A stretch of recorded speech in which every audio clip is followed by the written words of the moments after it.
Hello and welcome to the Physics Oholic team. And I am Mr. Hitesh Jain sir.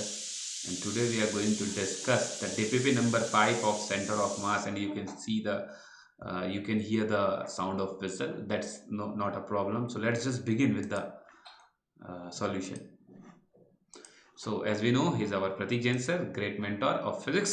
आगे बढ़ते हैं, साथ साथ चैनल को सब्सक्राइब कीजिए, बेल आइकन को दबाइए, इंस्टाग्राम पे फॉलो कीजिए, टेलीग्राम के दोनों चैनल्स पे ज्वाइन कीजिए। सारा लिंक जो है वो डिस्क्रिप्शन बॉक्स में दिया हुआ है, भूलिएगा मत।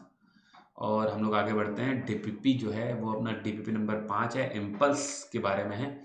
चलिए शुरू करते हैं। हम लोग क्या बोल रहे हैं, एक एक करके देखते हैं, ठीक है ना। A player catch cricket ball of mass 150 gram moving at a rate of 20 metre per second. मतलब अगर वो अपने हाथ में ऐसे बॉल पकड़ता है जो कि कितने से आ रहा था 20 मीटर, फाइनली तो उसको रोक देगा पकड़ के। 150 ग्राम इसका मास था, तो इम्पल्स क्या होता है, चेंज इन मोमेंटम ही तो इम्पल्स होता है, ठीक है। हाँ, ओके, चेंज इन मोमेंटम। या फिर हम फोर्स हमको निकालना है ना, तो फोर्स हमको निकालना है तो फोर्स ऐसा भी लिख सकते हैं, change in momentum per unit time को हम फोर्स लिख सकते हैं, ये एवरेज फोर्स होता है। तो ये निकालना है अपने को फोर्स, तो है ना।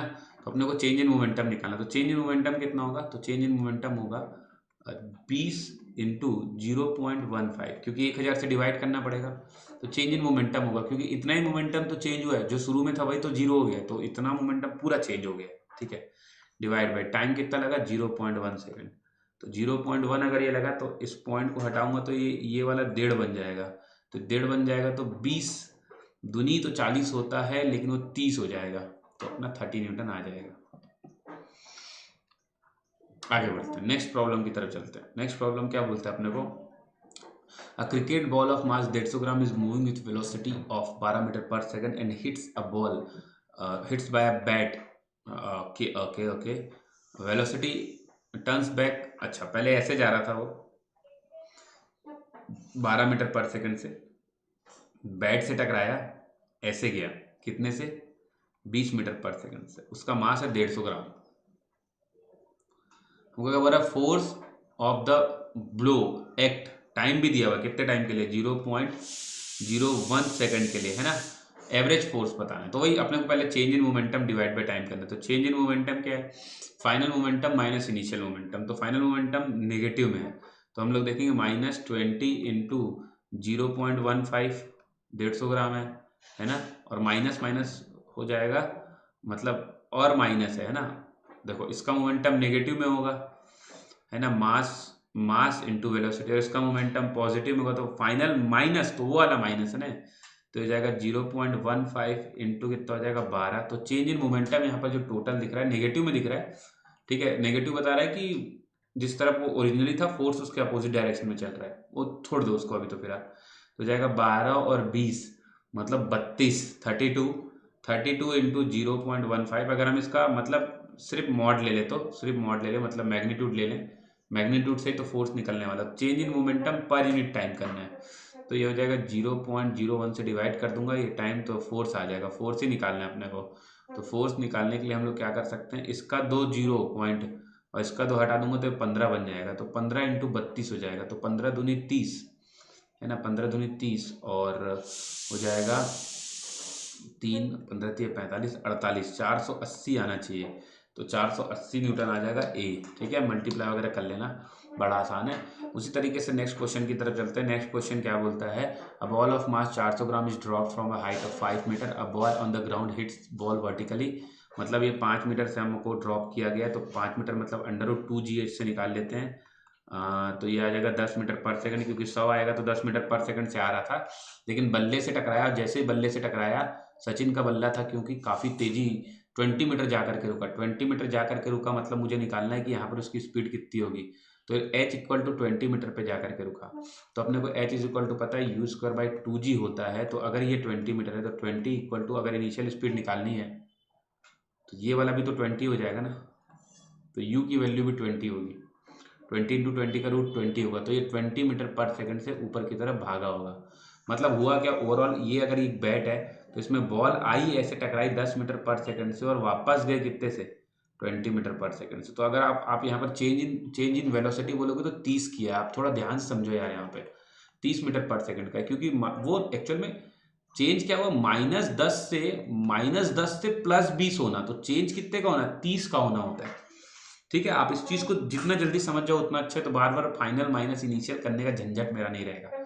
तो चेंज इन वेलोसिटी 30 का हो जाएगा। चेंज इन वेलोसिटी 30 का हो जाएगा, तो हमको फोर्स भी बताया, तो फोर्स क्या होता है, फोर्स होता है चेंज इन मोमेंटम। तो चेंज इन मोमेंटम होगा mass into change in velocity. तो चेंज इन वेलोसिटी 30 है और मास कितना है, मास 400 ग्राम, मतलब 0.4 kg लिख सकते हैं। ठीक है, और अपने को टाइम की वैल्यू निकालनी है और एफ की वैल्यू गिवन है 100। एफ की वैल्यू कितनी गिवन है बच्चों, 100। तो मैं इसको लिख देता हूँ 100।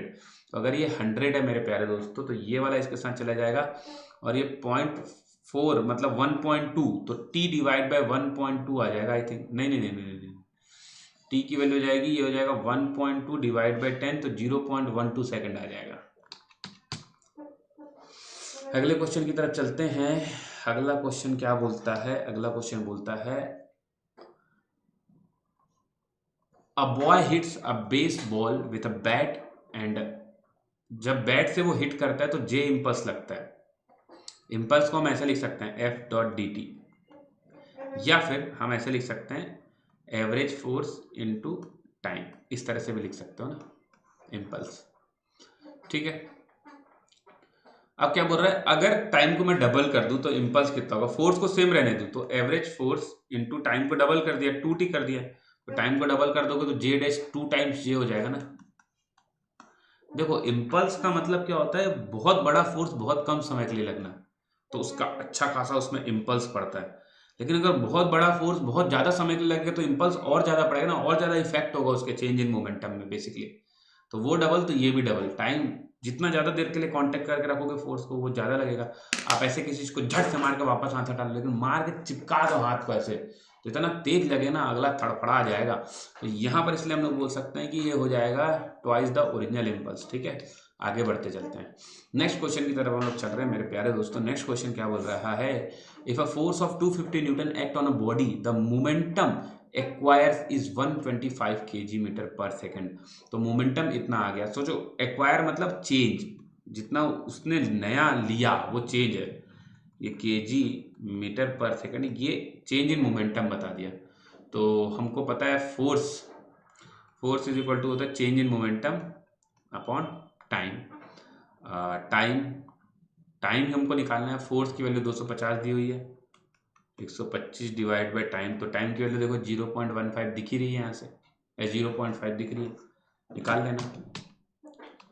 चलो आगे बढ़ते हैं। नेक्स्ट क्वेश्चन क्या बोल रहा है, a bullet is fired from बन बन मैं भी यार सॉरी, बुलेट को गन से दागा गया, और जो फोर्स है वो थोड़ा अलग तरीके से वेरी करता है ना। फोर्स यहाँ पे दिया है, लीनियरली वेरी कर रहा है, 600 माइनस 2 इंटू 10⁵ इसको थोड़ा मैं अलग तरीके से देखना चाहूँगा। यहाँ पर फोर्स जो है, जब मैं टाइम की वैल्यू 0 करता हूँ तो फोर्स 600 का था, और जब टाइम की वैल्यू फोर्स 0 हो जाएगा तो टाइम की क्या वैल्यू होगी, पहले मैं वो निकाल लेता हूँ। फोर्स एक समय पे 0 हो जा रहा है आकर के, ऐसे फोर्स का ग्राफ जा रहा है स्ट्रेट लाइन, पहले पॉजिटिव था फिर धीरे धीरे धीरे धीरे 0 हो गया, नेगेटिव स्लोप के साथ स्ट्रेट लाइन। तो अगर मैं फोर्स को 0 कर दूँ तो मेरे को वो टाइम मिल जाएगा जब फोर्स 0 हुआ। तो टाइम कैसे हो जाएगा, तो 300 डिवाइड बाय 2 इंटू 10⁵ ये टाइम निकल आएगा।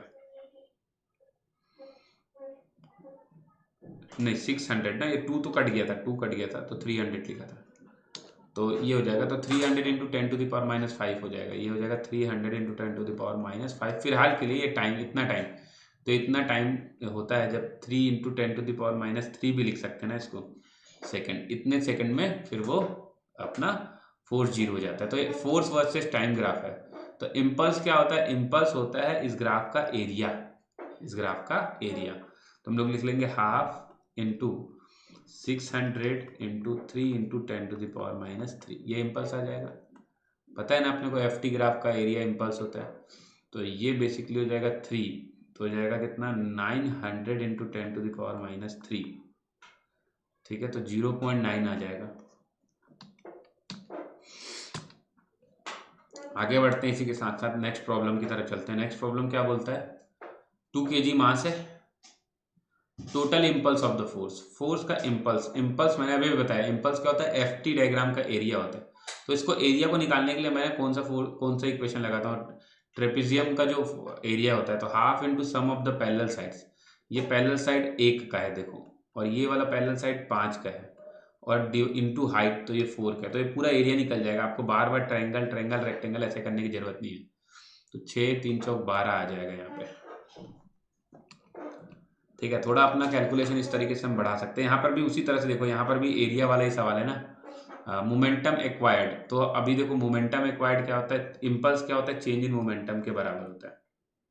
अगर initially final momentum minus initial momentum होता है, अगर इनिशियल मोमेंटम 0 होगा तो इम्पल्स ही तो मोमेंटम एक्वायर्ड के बराबर होगा, जो फाइनल मोमेंटम होगा वो इम्पल्स वही तो मोमेंटम एक्वायर्ड के बराबर होगा। मतलब हम ओवरऑल इस ग्राफ का एरिया ही चाह रहे हैं, क्योंकि इस ग्राफ का एरिया इम्पल्स होता है, और अगर बॉडी शुरू में रेस्ट पे थी तो जो चेंज इन मोमेंटम होता है वही तो इम्पल्स एक्वायर्ड होगा। ठीक है ना, सॉरी मोमेंटम एक्वायर्ड होगा। ठीक है, अब देखो यहाँ से हम लोग वही वाला लगाएंगे, sum of the parallel side. Sum of the parallel sides कितने का है, 6 प्लस यहाँ पर सम कितना है, मतलब पैरेलल साइड कितने का है, यहाँ पर है कितने का, 4 का है ना, और हाफ करते हैं, और ये जो हाइट होता है उससे मल्टीप्लाई करते हैं, तो हाइट 10 का, ये वाला height. Sum of the parallel sides है ना, इंटू हाफ इंटू हाइट, तो जल्दी हो जाता है। तो 10 इंटू 5 मतलब 50, तो ये आंसर देखो फट से आ जाता है। आगे बढ़ते जाएंगे हम लोग इसी तरीके से। नेक्स्ट क्वेश्चन क्या बोलता है, नेक्स्ट क्वेश्चन बोलता है bullet of mass 0.01 kg is traveling with a speed of 500 metre per second strikes a block of mass 2 kg which is suspended by a string of length 5 meter. The center of gravity of the block after block it emerges it found to rise a vertical distance of 0.2 meter. What is the speed of the bullet after it emerges from the block?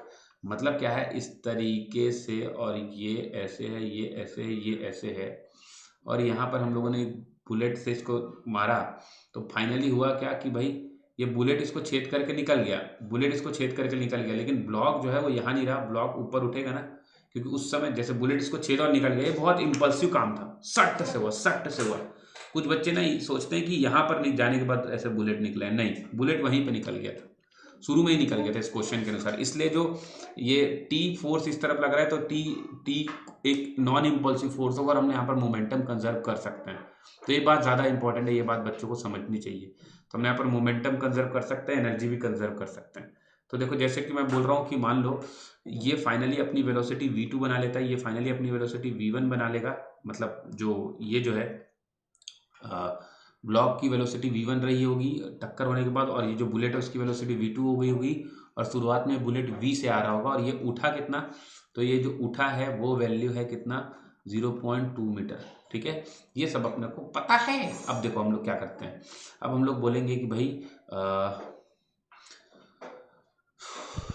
ये starting में जो है वो 500 metre per second से आ रहा था। ठीक है, अच्छा ये 0 पॉइंट, अब मैं ना ये निकालता हूँ, v1 की वैल्यू निकाल लेता हूँ। v1 की वैल्यू कैसे निकालूंगा, देखो जब ये अब ये निकल गया ना, इससे मार के निकल गया, तो अब ये तो उठा है ना, तो इसकी जो काइनेटिक एनर्जी रही होगी वही तो पोटेंशियल बना करके पोटेंशियल में कन्वर्ट हुई होगी, और ये आया होगा। तो हम लोग देखते हैं, तो v1 की वैल्यू होगी √2gh के बराबर, √2gh, इसी से तो ऊपर उठा होगा ना, v1 √2gh के बराबर, इसी से तो ऊपर उठा होगा। तो कितना उठा, तो v1 इक्वल टू √2, g की वैल्यू है 10 और h की वैल्यू है 0.2। ठीक है, तो हम लोग वो v निकाल लेते हैं, तो v आ जाएगा 2 मीटर पर सेकंड। मतलब जैसे ही ये जो बुलेट आया था उसको टकरा गया, टकरा के छेद के निकल गया, उस समय इसके अंदर वेलोसिटी तुरंत उस समय पे, उस सेकंड पे 2 मीटर पर सेकंड की स्पीड डेवलप हो गई थी इस आदमी के पास। तो इस आदमी के पास 2 मीटर पर सेकंड। अब हम लोग मोमेंटम कंजर्व कर सकते हैं इस इंस्टेंट पे।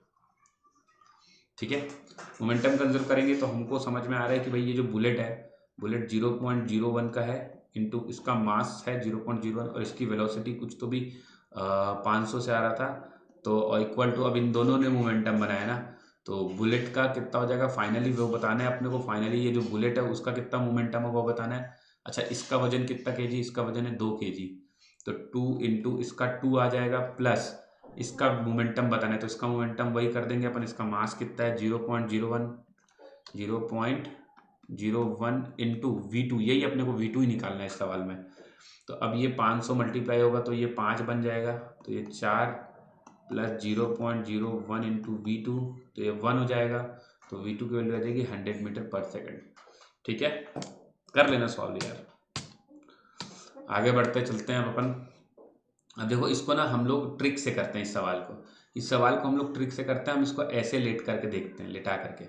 ये 3m हो जाता है, ये m हो जाता है और ये ऐसा आ जाता है। तो हम अब इस सिस्टम का मोमेंटम कंजर्व कर सकते हैं, पूरे सिस्टम का मोमेंटम कंजर्व कर सकते हैं। नहीं तो सिर्फ अगर आप इन दोनों के लिए लिखोगे ना तो इन दोनों के लिए एक्सटर्नल इम्पल्सिव टेंशन आ जाएगा, तो हम मोमेंटम कंजर्व नहीं कर सकते। इसलिए हम पूरे सिस्टम को एक साथ मानते हैं। तो ये अगर u स्पीड से चल रहा है, ये u स्पीड से, तो हम लोग ये बोलेंगे कि इनिशियल मोमेंटम mu था, और फाइनली तो सबके सब एक, जब ये इसमें एम्बेडेड हो जाएगा, तो ये 3m, ये m और ये बुलेट इसमें एम्बेडेड होकर के सबके सब v स्पीड से चलेंगे ना, m, तो टोटल ये 5m इंटू वी हो जाएगा, क्योंकि तीन और एक 4 और एक 5, बुलेट का भी तो जोड़ना पड़ेगा।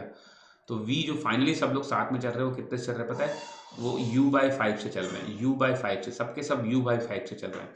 अब हमको बताना है कि टेंशन फोर्स का क्या इम्पल्स रहा 3 kg पे, यही बताना है अपने को। 3m पे टेंशन फोर्स का क्या इम्पल्स रहा, तो इसका बताना है। तो मुझे इंटीग्रेशन t डॉट dt करना पड़ेगा। इस तरह से मैं इम्पल्स लिखता हूँ ना, फोर्स इंटू टाइम, इसका इंटीग्रेशन, यही इम्पल्स होता है बेसिकली। तो इंटीग्रेशन t डॉट dt, ये इम्पल्स क्या होता है, final momentum minus initial momentum.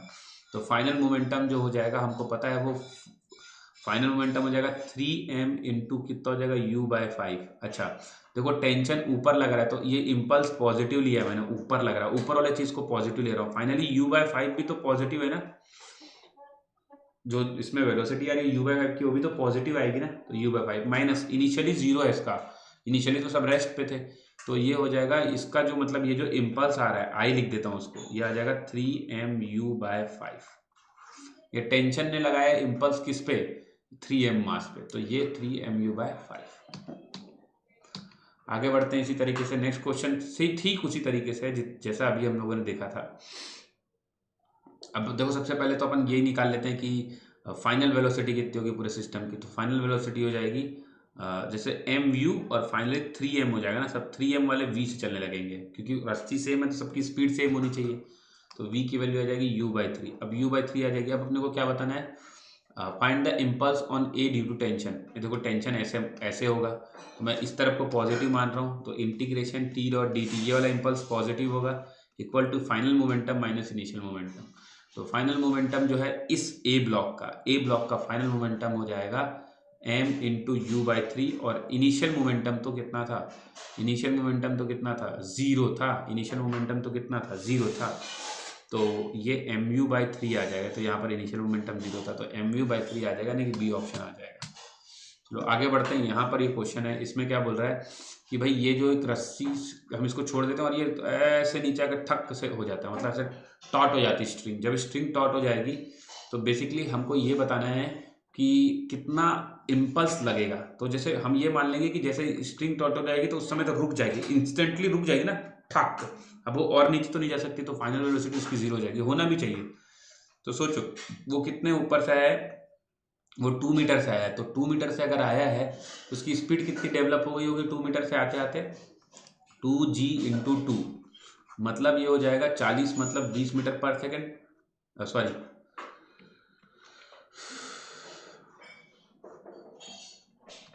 इसको 20√2 लिख देता हूँ मैं, 20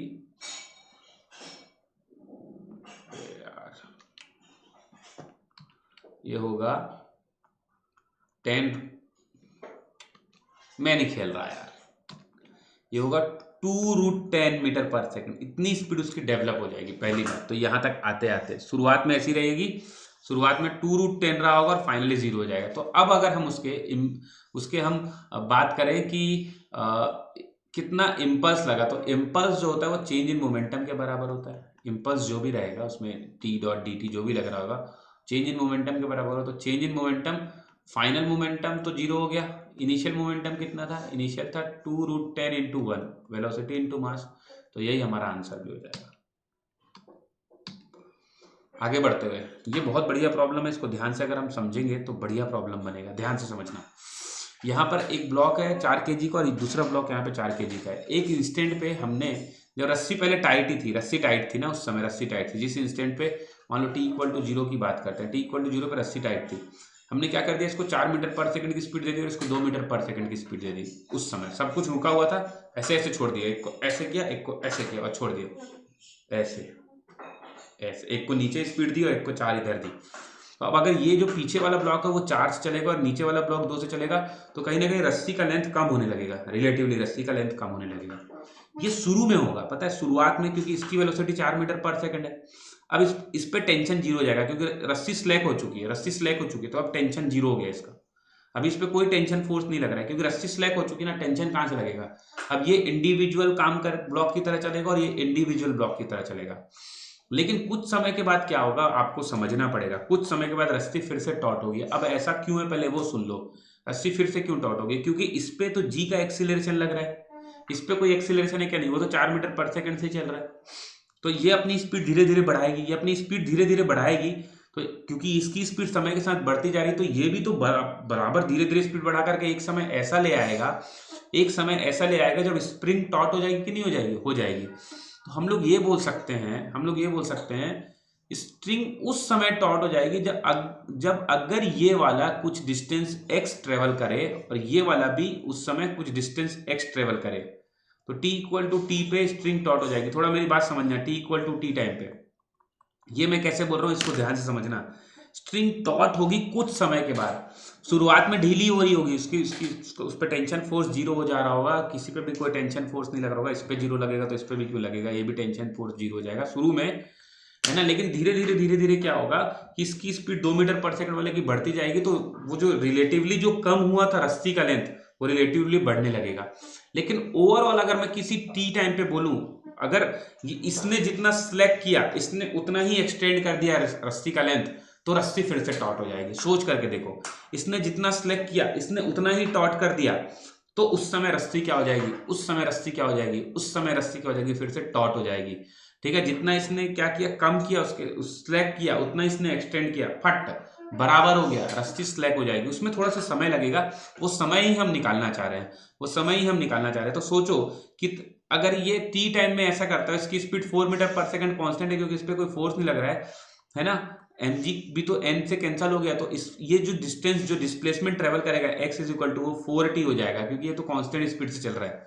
लेकिन इसका x हो जाएगा ut plus half at square, a g के बराबर है t स्क्वायर। इतना डिस्टेंस ये वाला ब्लॉक आगे की तरफ ऐसे खींचाएगा। अब दोनों को बराबर कर देते हैं, क्योंकि दोनों सेम होगा तभी वो कहानी आएगी। तो वो टाइम हम निकाल लेंगे, जब ये ऐसा होगा तो वो टाइम हम निकाल लेंगे। तो ये हो जाएगा 4t इक्वल टू हो जाएगा 2t plus half gt square. अब इसको हम लोग कैलकुलेट करते हैं, तो ये हो जाएगा 2t equal to half gt square, यहां से हो जाएगा, और ये हो जाएगा 1t यहां से चला जाएगा चाची के घर, तो 4/g हो जाएगा टाइम। 4/g मतलब हम बोल सकते हैं 0.4 सेकेंड। तो टाइम जब 0.4 सेकेंड होगा, जब टाइम 0.4 सेकेंड होगा, उस समय पे वो समय है जब रस्सी फिर से टाइट हो जाएगी। अब मेरी बात आप ध्यान सुनना, हमको इस समय पे क्या पूछा है, जैसे रस्सी टाइट होगी, मुझे समझ में आ गया 0.4 सेकंड के बाद वो कहानी होगी जब रस्सी फिर टाइट हो जाएगी। Find the impulse on 4 kg। 4 kg का पे इम्पल्स बताना है कि 4 kg पे टेंशन का क्या इम्पल्स लगा है। When find the impulse on 4 kg when, दोनों ही 4 kg के वैसे तो, when the string becomes taught, दोनों में सेम इम्पल्स आएगा। हालांकि अभी मैं आपको बताता हूं, जब स्ट्रिंग टॉट हो जाएगा तो क्या इम्पल्स आएगा वो समझते हैं। तो इसके लिए हमको इम्पल्स का इक्वेशन अब लिखना पड़ेगा। अब देखो इम्पल्स का इक्वेशन लिखता हूं, तो मेरी बात आप ध्यान से समझिए। जैसे ही रस्सी टॉट होगी, अब सोचो, अब आगे सोचने की बात आगे, जब जैसे ही रस्सी टॉट होगी तो ये वाला ब्लॉक और ये वाला ब्लॉक टेंशन क्या बोलेगा, तुम लोग साथ में चलो रे, तो दोनों को कोई कॉमन स्पीड दे देगा, जैसे रस्सी टाइट होगी तो दोनों ब्लॉक की स्पीड सेम हो जाएगी, कॉमन हो जाएगी। तो अगर मुझे उसकी स्पीड निकालनी है कि फाइनल स्पीड कितनी हो गई है, तो हम लोग बड़े आसानी से निकाल सकते हैं मोमेंटम कंजर्व करके। क्योंकि अगर हम लोग देखें तो जैसे रस्सी टॉट होगी तो उस समय जो है ना, उस समय जो mg का जो फोर्स है वो नॉन इम्पल्सिव होगा। mg फोर्स कभी भी इम्पल्सिव नहीं होता, तो मोमेंटम कंजर्व कर सकते हैं। तो हम लोग बोल सकते हैं कि भाई शुरुआत में, मतलब हाँ, अब अपने को ये देखना पड़ेगा, यहां पर आया जब ये चीज यहां पर आ गई तो रस्सी टॉट हुई। इस समय आते आते भी तो इसकी कुछ ना कुछ स्पीड डेवलप हो गई होगी, है ना। हम लोग मोमेंटम कंजर्व करेंगे, हम लोग मान लेते हैं यहां पर जब ये तो शुरू में 4 थी, यहां पर आने के बाद भी इसकी स्पीड 4 ही रही होगी, क्योंकि इस पे तो फोर्स लग ही नहीं रहा। लेकिन इसकी स्पीड तो बढ़ रही होगी ना 0.4 के हिसाब से, तो वो स्पीड निकाल लेते हैं। तो इसकी फाइनल स्पीड अगर मैं निकालूं वी डैश मान लेता हूं, तो V dash is equal to U plus A T होता है। यू है 2 प्लस ए की वैल्यू है 10 और टी की वैल्यू कितनी है 0.4, तो ये 4 2 6 मीटर पर सेकंड हो जाएगी। तो इसकी स्पीड उस समय तक 6 मीटर पर सेकंड हो जाएगी। अब देखो ये 6 मीटर पर सेकंड चल रहा है, ये 4 मीटर पर सेकंड चल रहा है, टी इक्वल टू 0.4 सेकंड पे ये 6 मीटर पर सेकंड की स्पीड को रीच किया और ये 4 मीटर पर सेकंड की स्पीड को रीच किया। रस्सी हुई टॉट, रस्सी हुई टॉट, रस्सी होगी टॉट, तो रस्सी बोलेगा दोनों सेम स्पीड से चलो क्योंकि तुम लोग एक ही रस्सी के पार्ट हो, ठीक है। टेंशन ऐसा करेगा तो टेंशन क्या करेगा, टेंशन इसकी स्पीड कम कर देगा। देखो इसकी स्पीड 6 मीटर वाले की स्पीड कम कर देगा ऊपर की तरफ लग करके, और इसकी स्पीड बढ़ाएगा तो दोनों की स्पीड एक कॉमन स्पीड लाएगा। तो मैं बताता हूं कितनी स्पीड लाएगा। तो इसके लिए हम लोग वही मोमेंटम कंजर्व कर रहे हैं। तो मोमेंटम कंजर्व करने के लिए हम लोग लिख रहे हैं, ये देखो अगर मैं इसको पूरे को सीधा करके मान लूं, ऐसे पूरा सीधा करके मान लूं ऐसे, ठीक है, जैसे अपन अभी मान रहे थे। तो ये भाई साहब चल रहे थे 6 मीटर पर सेकंड से 4 kg के हैं, और ये भाई साहब चल रहे थे कितने से 4 मीटर पर सेकंड से, ये भी 4 kg के। तो फाइनल वेलोसिटी जो होगी वो सेम हो जाएगी। तो ऐसा लिखेंगे 6 इंटू 4 प्लस और 4 into 4 equal to total mass 10 into V, किसी वी से चलेंगे ऐसा माना है अपन ने। तो 24 और 16, 6 चौक 24 और 16 हो जाएगा 40। क्या कर रहे हैं अपन, हाँ ये इनिशियल मोमेंटम इसका 24 है और इसका 16 है, तो 24 प्लस 16 तो कितना हो जाएगा ये 10 का शून्य हासिल किया ये 40 हो जाएगा ना, वही तो मैं बोल रहा हूँ 40 हो जाएगा। तो v की वैल्यू हो जाएगी 4 मीटर पर सेकंड। कुछ तो भी गड़बड़ है, कुछ तो भी गड़बड़ हम लोगों ने कर रहे हैं यहाँ पर, थोड़ा सा गड़बड़ है, अभी ध्यान से देखना पड़ेगा हमको क्या गड़बड़ हो रही है। तो अच्छा टोटल मास मैंने 10 ले लिया, टोटल मास 10 नहीं, टोटल मास 8 है ना यहाँ पर, टोटल मास इनटू वेलोसिटी होगा, तो ये 8 हो जाएगा।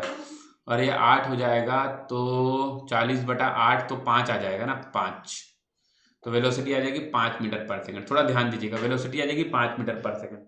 अब हमको टेंशन का इम्पल्स निकालना है, तो इम्पल्स निकालना बड़ा आसान है। जैसे इसका इम्पल्स निकालना है तो चेंज इन मोमेंटम ही तो इम्पल्स होता है, चेंज इन मोमेंटम ही तो इम्पल्स होता है। तो किसी एक का चेंज इन मोमेंटम देख लो, वही इम्पल्स होगा। तो इस वाले का देख लेते हैं चलो।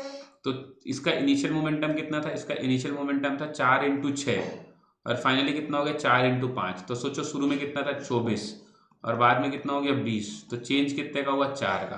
तो वही चेंज इन मोमेंटम ही तो इम्पल्स होता है, तो 4 आंसर आ जाएगा। तो भाई साहब मैं कहता हूँ आप सबसे नमस्ते, फिर से मिलेंगे। सब्सक्राइब कर दीजिए, बेल आइकन को दबा दीजिए, इंस्टाग्राम में फॉलो कर लीजिए और टेलीग्राम का जो लिंक दिया हुआ है चैनल का IIT JEE और नीट का, उसको ज्वाइन जरूर कर लीजिए। जाने से पहले मैं आपको दे रहा हूँ एक इम्पॉर्टेंट टिप, ये सब कर लीजिए। चलिए बाय बाय।